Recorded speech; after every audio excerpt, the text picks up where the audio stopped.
Okej, grillade grönsaker med pimp. Här har vi de grillade grönsakerna. Det behöver liksom inte vara så himla svårt. Nu får de ligga där och hålla värmen. Och jag ska lägga upp det här. Jag har ett vanligt bläck. Jag har yoghurt. Plain, inget salt, peppar, ingenting. Bara skit. Och sen så har jag en chilivinägrett. Och den här är gjord på sån här koreansk, sån här krispig chili. Så den ska jag bara precis dra över. Och den är lite så här het så att det är rätt så schysst att ha en sån neutraliserande med en vanlig plain yoghurt. Så yoghurt är ju, alltså det är hur bra som helst. Behålla grönsakerna så hela som möjligt. Gillar jag också.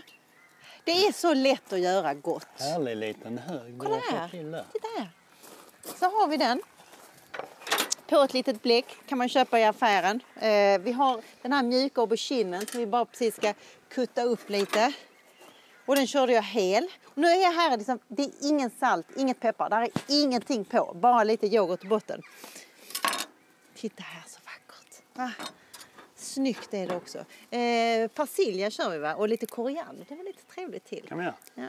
Det är okonstlade. Här är det som sagt, det är grönsaker. Ta vilka grönsaker ni vill. Och bara precis grilla på det. Vanlig plain yoghurt. Ört. Skit i det om ni inte har det hemma. Vinägrett. Den här är väldigt, väldigt god till. Den har liksom lite dön i, den har lite sötma, den har lite allt faktiskt om man ska vara helt ärlig.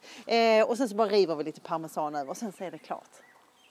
Det är det som är grejen. Varsågoda.